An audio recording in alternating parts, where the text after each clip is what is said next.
এ কি হরিপদ কাকা? আরে মেঘ ডেকে বৃষ্টি এলো যে। তাই তো দেখছি রে, একটু আগেও তো মেঘটা পরিষ্কার ছিল। না, এবার দেখছি পলিথিনটা গায়ে মুড়িয়েই নিতে হবে। নাও নাও, ভাগ্যিস আমি ছাতাটা রেখেছিলাম সাথে। আজকে যে বৃষ্টি, তাতে দেখছি রাতটা আমায় ভ্যানই থাকতে হবে। তো রাতে তুমি কি খাবে গো? আমার দুপুরের কাতলা মাছের ঝোল আর ভাত রয়েছে, ওগুলোই খাবো। তা বেশ। বর্ষাকালে এই বড় সমস্যা, কখন কোথায় যে হুড়মুড়িয়ে বৃষ্টি নামবে বলা যায় না। খগেন, এই বলতে বলতে দেখছি তোমার বাড়ি চলে এলো গো। এবার তো নামতে হবে। বৃষ্টিতে অবশ্য তোমার এই ছাপড়ি দেওয়া ভ্যানে বসে মন্দ লাগছে না। তুই যাই নামি, হ্যাঁ তুমি সাবধানে যেও।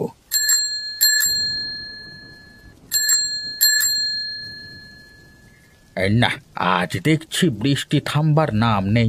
এই কাদায় ভ্যান তো আর নিয়ে যাওয়া যাবে না। দেখি ওই ঝুবড়ির পাশে ভ্যানটা আগে রাখি, দুপুর থেকে খাইনি, আগে খেতে হবে। আর বৃষ্টিতে মাছের ঝোল আর ভাত খেতে কি যে মজা।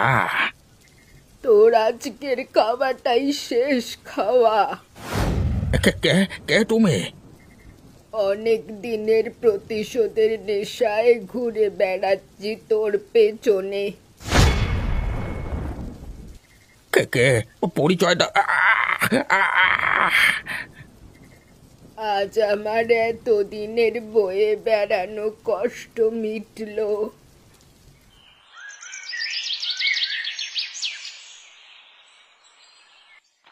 আজকে বড্ড দেরি হলো, তাড়াতাড়ি মাঠে যেতে হবে। আরে আরে, সামনে ভ্যানটায় রক্তাক্ত কেউটা। এ কি, এই যে হরিপদ কাকা! হরিপদ কাকা কে যেন মেরে রেখে গেছে। আরে এসো সবাই, এসো। আরে কালকে সন্ধ্যায় তো দেখলুম খগেনকে নিয়ে গঞ্জ থেকে ভ্যান নিয়ে আসতে, এর মধ্যে লাশ হয়ে গেল লোকটা। পাশে তো দেখছি মাছ ভাতও পড়ে আছে, মনে হয় বেচারা খেতে বসেছিল, একেবারে পেছন থেকে কোপ দিয়েছে মনে হচ্ছে। আহারে, এমন একটা নিরীহ লোককে মেরে ফেললো, বড় নিষ্ঠুর গো। কে যে মেরে রেখে গেল! ওসব কথাই খগেনকে ধরলি বেরিয়ে আসবে। আরে ওকেই তো বৃষ্টির আগে এই ভ্যানে দেখেছি। কি যে বলো, তাহলে কি খগেনই? না না, খগেন কি এমন কাজ করতে পারে? কি জানি বাবু, আজকালকার বিশ্বাস নেই কারোর উপর। পুলিশ এলেই দেখবে সব বেরিয়ে আসবে। আরে আমরা তো আর সব বের করতে পারবো না। থানায় নিয়ে দুটো ঠ্যাং আনি দিলে তখন ঠিক দেখবে ভরভর করে সব বেরিয়ে যাবে। হ্যাঁ, আমরা গায়ের মানুষ তো এসব বুঝবো না, পুলিশ এলে বরং বোঝা যাবে। লোকটার জন্য মনটা খারাপ হচ্ছে গো। এই বুড়ো বয়সে ভ্যান চালিয়ে কোনো রকমে চলতো, এই লোক আবার শত্রু হয়? হ্যাঁ, মনের মধ্যে কার কি আছে কেউ কি বলতে পারে? সব হচ্ছে শয়তান, বুঝলে, সব শয়তান। এখন খগেনকে ধরলেই মৃত্যুর রহস্য বের হবে, ও ব্যাটাই এটা করেছে। হ্যাঁ, পুলিশ এসেই দেখুক না, আমাদের ভেবে কাজ নেই। বাড়িতে কেউ আছেন? এতে যে দেখছি কোনো সারা শব্দ নেই। আগে দারোগা মশাই, আমার বাড়িতে হঠাৎ করে? এলাম, তোমার নামে অভিযোগ আছে, আমরা তোমার বাড়িটা একবার তল্লাশি করব। আমার নামে আবার অভিযোগ? আমি তো কিছুই বুঝতে পারছি না বাবু। গতকাল বৃষ্টির রাতে তোমাদের হরিপদ ভ্যানওয়ালাকে মৃত অবস্থায় পাওয়া গেছে, সেখানেই তোমার অভিযোগটা পাই। কি কি বলছেন? ও হরিপদ কাকা মারা পড়েছে? এই গত রাতে আমি তার ভ্যানে একসঙ্গে এসেছি তো। এই জন্যই তোমার প্রতি সবার সন্দেহ, কারণ ওই রাতে আবার বাইরে কেউ ছিল না। বিশ্বাস করুন দারোগা বাবু, উনি আমাকে বাড়ির কোনায় নামিয়ে দিয়ে চলে যান, এর পরের কথা আর বলতে পারি না। হাবিলদার, ঘরের ভেতরটা একবার দেখে আসুন, কোনো আলামত পান কিনা একটু ভালো করে দেখুন। সে বাবু, আমি দেখছি।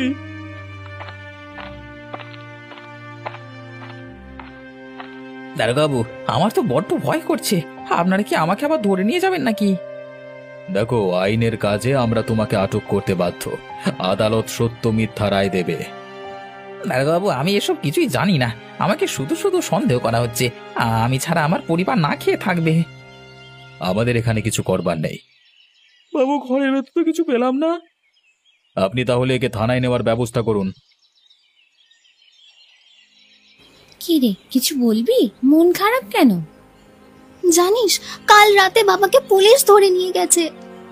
কি বলিস? তোর বাবাকে কেন পুলিশ ধরবে বলতো? হরিপদ দাদু মারা যাওয়ায় কে যেন থানায় বাবার নামে শয়তানি করেছে রে। খগেন কাকু কত ভালো মানুষ, আর তার নামেই অভিযোগ। গ্রামের লোকগুলোও না এক একটা কেউটে, বুঝলি? আমি এখন কি করব কিছুই ভেবে পাচ্ছি না রে। বাড়িতে আমি একা, বাবাকে যে কিভাবে উদ্ধার করি।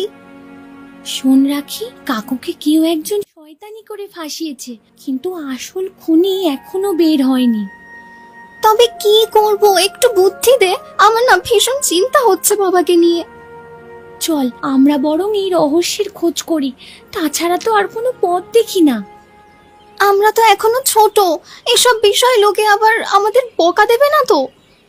শোন, এইসব নিয়ে কাউকে কিচ্ছু বলবো না, আর কাজটা আমাদেরকে খুব সাবধানে করতে হবে।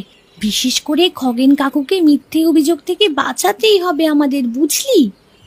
তাহলে দেরি করা ঠিক হবে না, আমাদের একটা পরিকল্পনা করে কাজে লাগতে হবে। হ্যাঁ, আর কাজটা সঠিকভাবে করতে পারলে আমাদের বেশ সুনাম হবে, কি বলিস?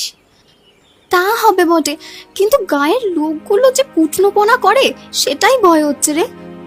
ওইসব কিছুই করতে পারবে না, আর এইসব সবাইকে জানানো যাবে না, সাবধানে করতে হবে। তুই পাশে থাকলে তো কোনো ভয় নেই। জানিস, আমার কাল রাত থেকে চোখে একটুও ঘুম নেই। এত ঘাবড়াস না, তোর বিপদে কি আমি চুপ থাকতে পারি বল? তাহলে আজ থেকেই আমরা রহস্যটার কিনারা করতে থাকি, কি বলিস? হ্যাঁ, দেরি হলে আবার খুনিকে পাওয়া ঝামেলা হবে।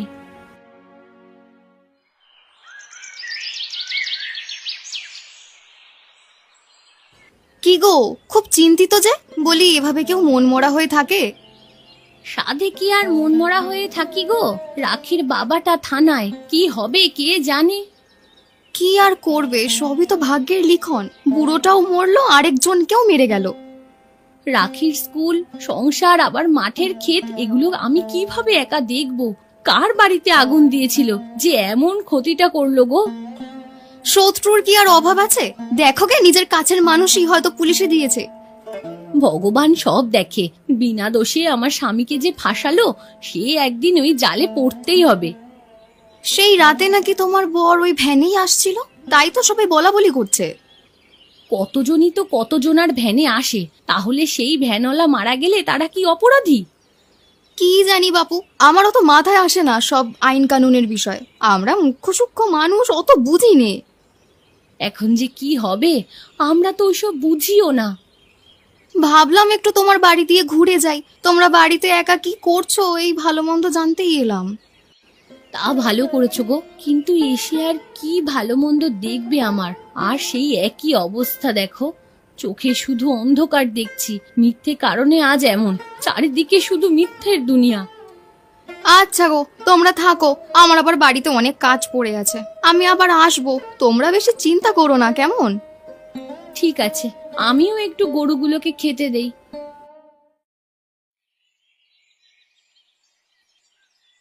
আসতে এত দেরি করলি কেন? তোকে না একটু আগে আসতে বললাম? চারদিকে লোক হাঁটাহাঁটি করছে, সব দেখে তারপর তো এলাম। তোর বাড়িতে জানিয়ে এসেছিস? না না, এখনো কাউকে জানাইনি, পরে জানানো যাবে। চল আগে আমরা জায়গাটা দেখি ভালো করে।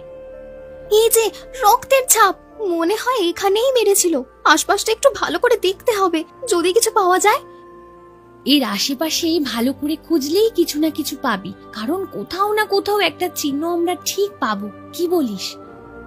আমরা কিছু বিশ্বস্ত লোককে একা জিজ্ঞেস করতে পারি, তাহলে হয়তো কিছু নিশানা পাবো। কথাটা তুই মন্দ বলিসনি, তাছাড়া হয়তো এই রহস্যের জট খুলতে আমাদের অনেক কষ্ট পোহাতে হবে। দেখ দেখ, কেমন একটা লম্বা পায়ের ছাপ, কাদাতে পা দিয়েছিল বোধহয়।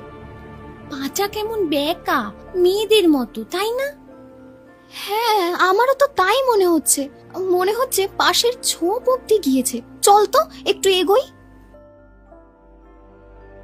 আরে দেখ দেখ রাখি, এক টুকরো সাদা কাপড়, মনে হয় ঝোপে আটকে ছিঁড়ে গিয়েছে। এটা তো মনে হয় কোনো বয়স্ক মহিলার কাপড়, আমার তো তাই মনে হচ্ছে। আমার কেন জানি সন্দেহ হচ্ছে এটা কোনো ছেলে মানুষের কাজ না। তুই কাপড়ের টুকরোটা ভালো করে রাখ। চল আজ যাই, আমরা এটা নিয়ে একটু ভাবলেই হয়তো একটা সমাধান পাবো। বেশ বলেছিস, চল বাড়ি গিয়ে দেখা যাবে।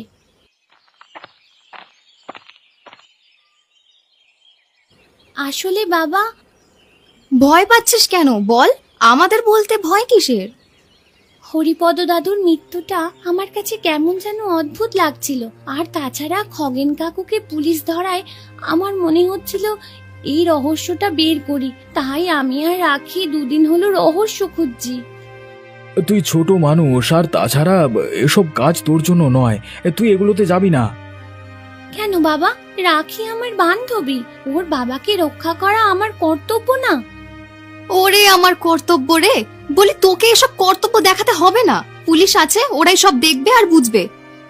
মা, এমন বিপদের দিনে আমি চুপ করে থাকবো? খগেন কাকু তো অমন খারাপ লোক নয়, লোকটাকে এমন করে আটকে রেখেছে। আর হরিপদ দাদুও তো নিরীহ মানুষ, কে তাকে খুন করলো তা তো বের করা দরকার। শোন পূজা, তুই ছোটর মতো থাক, এত পাকামি করতে যাসনি তো। তাহলে আমাকে যেতে নিষেধ করছো তোমরা? হ্যাঁ, তোর যাওয়ার কোনো দরকার নেই, আমরা এমনিতেই গরিব মানুষ, তুই যাস না। দয়া করে আমায় যেতে দাও, তোমাদের কোনো চিন্তা করতে হবে না, আমি সাবধানে সব করব, কারো বিপদে চুপ থাকতে হয় না মা। আমার বড্ড ভয় হচ্ছে, তোরা দুটো ছোট মেয়ে কি করতে কি করবি। ভগবান আছে মা, তোমরা এইসব নিয়ে চিন্তা করো না, আমি বলছি, আমি অত বোকা না।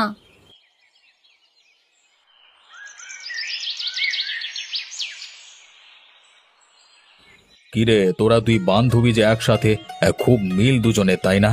তো বলতো হঠাৎ এখানে যে? দাদু, আমরা আসলাম কিছু বিষয় জানতে। তো বেশ বেশ, বস তোরা, এবার বল কি জানতে চাস। আপনি তো জানেন হরিপদ দাদুকে কে যেন মেরেছে, কিন্তু পুলিশ তো রাখির বাবাকে ধরে নিয়ে গেছে। হ্যাঁ, আমিও তো তা শুনলাম। গ্রামে তো আর দালালের অভাব নেই। তো রাখি, তুই কি গিয়েছিলিস তোর বাবাকে দেখতে? না দাদু, বাড়িতে শুধু মা আর আমি, আমরা কিভাবে কি করব কিছুই বুঝতে পারছি না। হরিপদর খুনটা আমার কেমন যেন একটু রহস্য মনে হচ্ছে, তবে এটা কেন হয়েছে এর পেছনে একটা কারণও মনে নাড়া দিচ্ছে আমার। তা বলে ফেললো না দাদু, আমাদের একটু সুবিধা হয়। কেন রে, তোরা কি আবার গোয়েন্দা হলি নাকি? দাদু, কাউকে বলবেন না, আমি আর রাখি এই খুনের রহস্যটা বের করতে চাই। আচ্ছা শোন, তবে অনেক দিন আগে হরিপদর সঙ্গে আমাদের গ্রামের বুড়ির ওই জমি নিয়ে একটা ঝগড়া হয়। সেই ঝগড়ায় হরিপদর হাত থেকে আচমকা লাঠিটা ছুটে গিয়ে বুড়ির ছেলের মাথায় লেগে বেচারা মারা যায়। তখন থেকে বুড়ির একটা রাগ হয়তো হরিপদর উপর ছিল। অবশ্য তোরা তখন হোসনি। দাদু, আপনার কথার সঙ্গে কেমন জানি সব মিলে যাচ্ছে। আমরা হরিপদ দাদুর খুন হবার স্থানটায় একটা মেয়ের পায়ের ছাপ দেখি, আর পাশের ঝোপে একটা বৃদ্ধার কাপড়ের টুকরো পাই। তাহলে তো বিষয়টা খুব ভাববার রে। তোরা একটু গোপনে সন্ধান চালা দেখি মায়েরা। ঠিক আছে দাদু।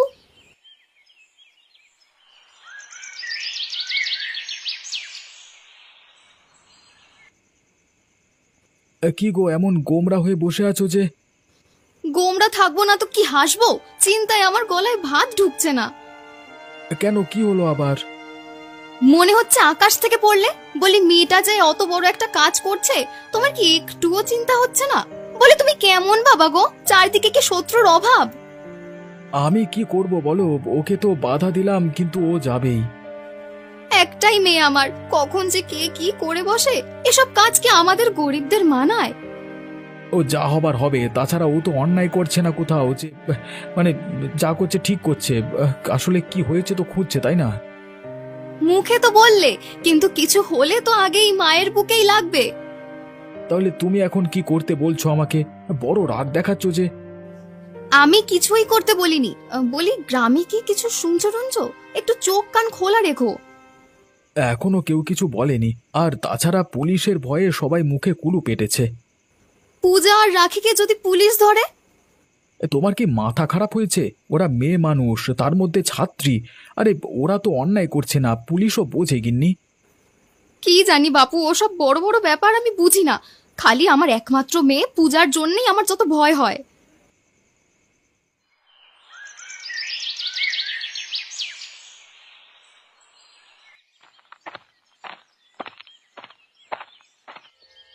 কে রে, কে তোরা? আমি রাখি গো, খগেনের মেয়ে, আর আমার সাথে পূজা। ও, তো কি জন্য এসেছিস তোরা? একটু শুনি। আমার শরীরটা ভালো নেই রে, একটু আরামও করতে দিবি না নাকি? অনেকদিন তো হলো, তোমায় দেখতে আসবো ভাবছি, তাই আমি আর রাখি এলাম। আমাকে দেখতে আসার কি আছে মুখ পুরে? আমি তো বেঁচে থেকেও মরা। কেন গো বুড়িমা, আমরা কি তোমার ঘরে আসতে পারি না? না, তোদের কেন আসতে হবে শুনি? তোদেরও তো আসতে হবে না, আমি একা থাকি সেই বরং ভালো। কি ব্যাপার গো বুড়িমা, তোমার ঘরে রক্ত মাখা ছুরি কেন গো? এই দে দে তো, তোরা বের হতো, কি অশান্তি শুরু করলি? বলি তুমি এত বড় ছুরি দিয়ে কি করো, তাতে আবার রক্তও মাখানো? ও ও আমি ইঁদুর মেরেছি, তাই অমন রক্ত ভরেছে। ইঁদুর মেরে আবার পুরো ছুরি রক্তে ভরে থাকে? তোরা তো ভারী গোলমাল করছিস, আমি ওই ছুরি দিয়ে মাছ কাটি। এই বললে ইঁদুর মেরে রক্ত ভরেছে, আবার বলছো মাছ কাটো, কোনটা বুঝবো? কোনটাই বুঝতে হবে না, তোরা এখন যা তো যা। তো বুড়িমা, তোমার শাড়ির আঁচল এমন ছেঁড়া কেন গো? ও হয়তো চুলায় আগুনে পুড়ে গেছে। আমার হাতে তাহলে এটা কার শাড়ির টুকরো? তোরা কি আমায় একটু শান্তিতে থাকতে দিবি না? বের হ, এক্ষুনি বলছি বের হ, না হলে কিন্তু গালি দেব। এই যাচ্ছি গো, যাচ্ছি।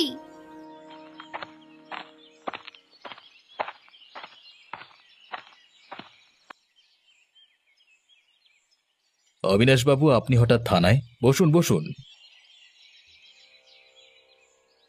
কাজ ছাড়া তো আর আসা যায় না।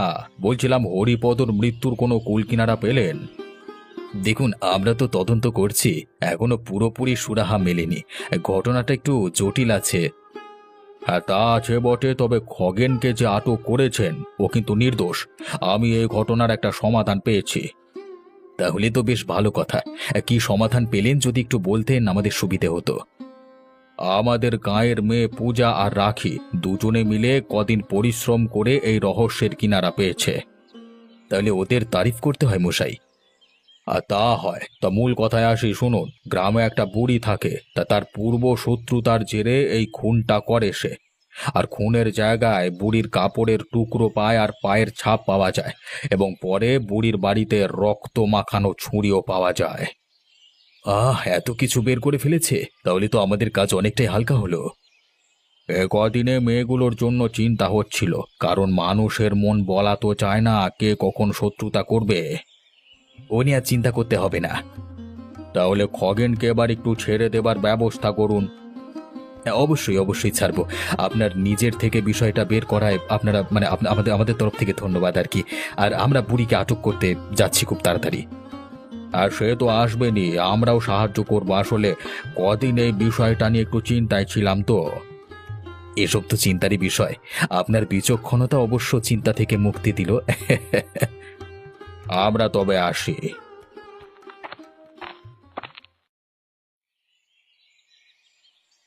এই যে বাড়িতে, একটু বেরিয়ে আসুন।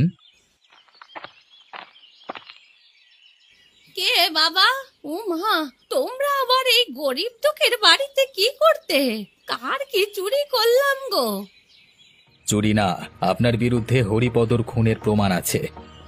কি যাতা কথা বলছো গো তোমরা? আমি বুড়ো মানুষ, নিজেই চলতে পারি নে, আর আমি করব খুন? আমার সঙ্গে কি মশকরা হচ্ছে নাকি? আপনার সঙ্গে মশকরা করবার সময় আমাদের নেই। আপনার ঘরে একবার তল্লাশি করব। ওই যে বাবু, এই রক্তমাখা ছুরিটা পেলাম, আর একটা রক্তমাখা গামছা। আর কোনো সন্দেহ নেই যে এই বুড়িটাই খুনটা করেছে। এই আবার বলছি, আমি খুন করিনি। তোমরা বারবার একই কথা বলছো। সত্যি কথা স্বীকার করবেন নাকি আমরা আরো কঠিন ব্যবস্থা নেব?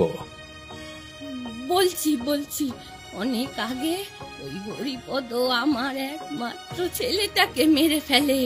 সেই যন্ত্রণাকে বুকে নিয়ে এতদিন ঘুরছিলাম। সেদিন রাতে সেটা থেকে নিজেকে মুক্ত করলাম ওই বজ্জাত হরিপদটাকে মেরে। এবার তো আপনাকে থানায় যেতেই হবে। খুন করলে তো আর নিস্তার পাবেন না। আমি বুড়ো হয়েছি, শাস্তি আর কি হবে? কদিন পর এমনিতেই তো মরতে হবে। শেষ বয়সে তো তবু এতদিনের বয়ে বেড়ানোর কষ্টটা মিটলো। আপনাদের সব কথা আদালতে শোনা যাবে। এখন আপনাকে আমাদের সাথে থানায় যেতে হবে। এই হাবিলদার, এনাকে থানায় নেওয়ার ব্যবস্থা করো। আচ্ছা বাবু, করছি। আজকে তোমাদের সবাইকে কেন ডেকেছি জানো? না তো কাকাবাবু। এই যে ভ্যানওয়ালা হরিপদ খুন হলো, তোমরা কি কেউ ভাবতে পেরেছিলে খুনটা বুড়ি করেছে? না না বাবু, আমরা তো ভাবতেই পারিনি ও বুড়ি এমন কাজ করবে। সেটাই, এই অসাধ্য কাজটাই করেছে পূজা আর রাখি। আজকে তোমাদের সামনে আমি পূজা আর রাখিকে পুরস্কৃত করব। বাবা বাবা, ওরা যে এত বুদ্ধিমতী, সত্যি। আজকে থেকে পূজা আর রাখির পড়াশোনা এবং খাওয়া দাওয়ার সব খরচ আমি দেব। এখন থেকে আমরা নিশ্চিন্তে পড়াশোনা করব। ভালো পড়াশোনা করে এই গ্রামের নাম করতে হবে তোমাদের, বুঝলে? হ্যাঁ বাবু, আপনি ঠিকই বলেছেন। আর সবাই শোনো, আমাদের খগেন কিন্তু হরিপদ কাকার খুনে নির্দোষ। তাকে গ্রামের কিছু লোকের প্ররোচনায় পুলিশ আটক করে। তাই আজ থেকে কেউ যেন কোনো সহজ সরল ব্যক্তিকে আর এমন না করে। আপনি না থাকলে হয়তো খগেনটার বিপদ হতো। আমরা কেউ তো আসলে বুঝতে পারছিলাম না। এই জন্যই গ্রামে কিছু হলে আগে সবাই পরামর্শ করে সবকিছু করতে হয়। এবার থেকে অন্তত আমাকে জানাবে, বুঝলে? আগে বাবু, এবার থেকে গ্রামে আমরা এসব কানাঘুষো বাদ দিয়ে আগে আপনার কাছে শুনবো। কি হে খগেন, এখনো কি ভয় পাচ্ছ? বাবু, আপনি না হলে আমার যে কি হতো। আমি আর কি করলাম, সব তো পূজা আর রাখি